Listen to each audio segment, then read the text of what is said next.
Testament of Simeon, the second son of Jacob and Leah.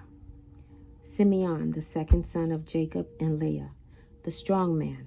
He becomes jealous of Joseph and is an instigator of the plot against Joseph.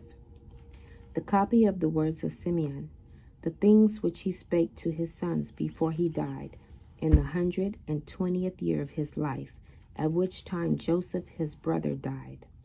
For when Simeon was sick, his sons came to visit him, and he strengthened himself, and sat up and kissed them, and said, Hearken, my children, to Simeon your father, and I will declare unto you what things I have in my heart. I was born of Jacob as my father's second son, and my mother Leah called me Simeon, because the Lord hath heard her prayer. Moreover, I became strong exceedingly.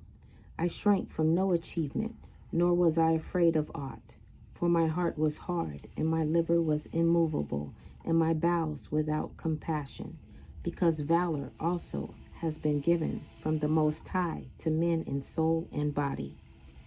For in the time of my youth I was jealous in many things of Joseph, because my father loved him beyond all. And I set my mind against him to destroy him, because the prince of deceit sent forth the spirit of jealousy and blinded my mind, so that I regarded him not as a brother, nor did I spare even Jacob my father. But his God and the God of his fathers sent forth his angel, and delivered him out of my hands. For when I went to Shechem to bring ointment for the flocks, and Reuben to Dothan, where were our necessaries and all our stores, Judah my brother sold him to the Ishmaelites. And when Reuben heard these things, he was grieved, for he wished to restore him to his father. But on hearing this, I was exceedingly wroth against Judah, in that he let him go away alive. And for 5 months I continued wrathful against him. But the Lord restrained me, and withheld from me the power of my hands. For my right hand was half withered for 7 days. And I knew, my children, that because of Joseph this had befallen me. And I repented and wept. And I besought the Lord God that my hand might be restored, and that I might hold aloof from all pollutions and envy, and from all folly. For I knew that I had devised an evil thing before the Lord and Jacob my father, on account of Joseph my brother, in that I envied him. And now, my children, hearken unto me, and beware of the spirit of deceit and envy. For envy ruleth over the whole mind of a man, and suffereth him neither to eat, nor to drink, nor to do any good thing. But it ever suggesteth to him to destroy him that he envieth. And so long as he that is envied flourisheth, he that envieth fadeth away. 2 years therefore I afflicted my soul with fasting in the fear of the Lord, and I learnt that deliverance from envy comes by the fear of God. For if a man flee to the Lord, the evil spirit runneth away from him, and his mind is lightened. And henceforward he sympathized with him whom he envied, and forgiveth those who are hostile to him, and so ceaseth from his envy. Chapter 2. Reuben counsels his hearers against envy. And my father asked concerning me, because he saw that I was sad. And I said unto him, I am pained in my liver, for I mourned more than they all, because I was guilty of the selling of Joseph. And when we went down into Egypt, and he bound me as a spy, I knew that I was suffering justly, and I grieved not. Now Joseph was a good man, and had the Spirit of God within him. Being compassionate and pitiful, he bore no malice against me, but loved me even as the rest of his brethren. Beware therefore, my children, of all jealousy and envy, and walk in singleness of heart, that God may give you also grace and glory and blessing upon your heads, even as ye saw in Joseph's case. All his days he reproached us not concerning this thing, but loved us as his own soul, and beyond his own sons glorified us, and gave us riches and cattle and fruits. Do ye also, my children, love each one his brother with a good heart, and the spirit of envy will withdraw from you.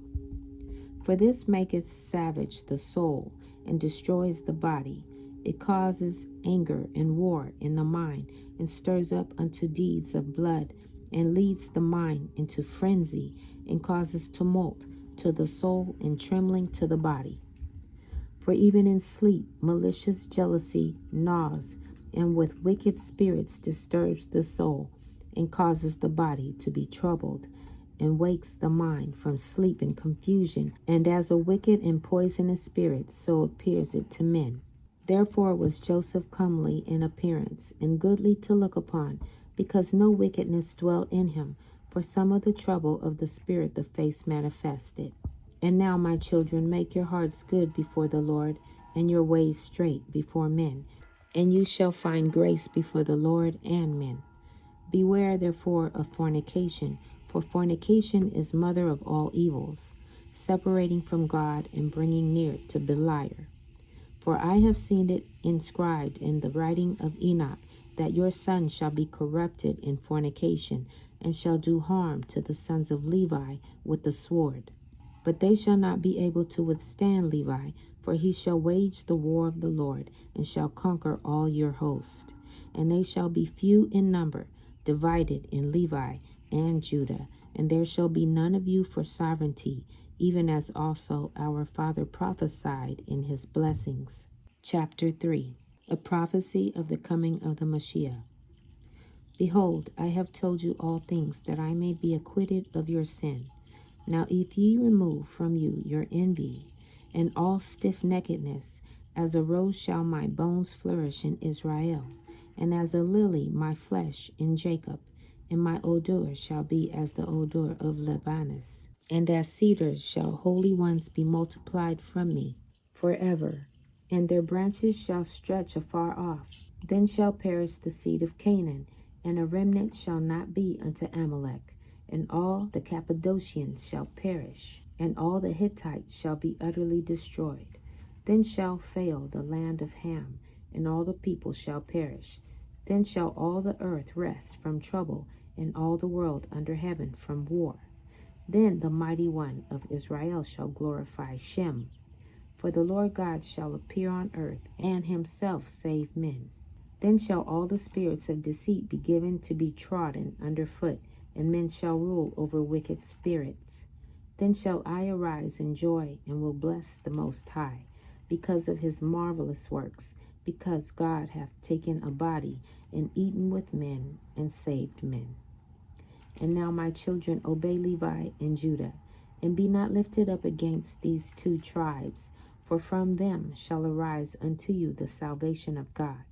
For the Lord shall raise up from Levi as it were a high priest, and from Judah as it were a king, God and man.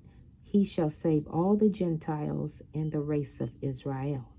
Therefore I give you these commands, that ye also may command your children, that they may observe them throughout their generations. And when Simeon had made an end of commanding his sons, he slept with his fathers, being 120 years old. And they laid him in a wooden coffin, to take up his bones to Hebron. And they took them up secretly during a war of the Egyptians. For the bones of Joseph the Egyptians guarded in the tombs of the kings. For the sorcerers told them that on the departure of the bones of Joseph there should be throughout all the land darkness and gloom, and an exceeding great plague to the Egyptians, so that even with a lamp a man should not recognize his brother. And the sons of Simeon bewailed their father, and they were in Egypt until the day of their departure by the hand of Moses. This concludes the Testament reading. Shalom.